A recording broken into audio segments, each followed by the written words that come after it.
13 जूनला अगदी वाढदिवस साजरा होऊ द्या, मग 14 जूनला तुम्हाला दिसेल.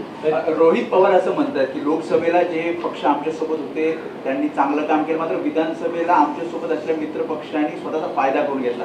त्यांचा ओघ कोणाकडे होता त्यांनी ते स्पष्ट केलं नाही, पण खरंच असं झालं की काही मित्र पक्षांनी फायदा करून घेतला. आता रोहित पवार हे कोणत्या अनुभवातून सांगतात मला माहीत नाही, पण लोकसभा निवडणुकीमध्ये आम्ही अत्यंत ताकदीनं लढलो. नरेंद्र मोदी, अमित शहा यांच्या हुकुमशाही विरुद्ध एक वातावरण आणि एक लाट महाराष्ट्रात आम्ही निर्माण करू शकलो. तीच लाट विधानसभेला सुद्धा होती. कोणत्याही परिस्थितीमध्ये महाराष्ट्रातलं घटनाबाह्य सरकार जाणार अशाच प्रकारचं वातावरण होतं. तरीही आम्हाला सत्ता मिळाली नाही. याचं कारण तुम्हाला सगळ्यांना माहिती आहे.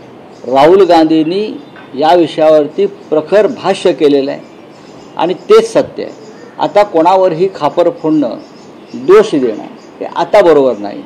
आम्ही राष्ट्रवादी काँग्रेसचं काम केलं, राष्ट्रवादी काँग्रेसनं आमचं काम केलं, काँग्रेस पक्षानं आमचं काम केलं, आम्ही काँग्रेस पक्षाचं काम केलं.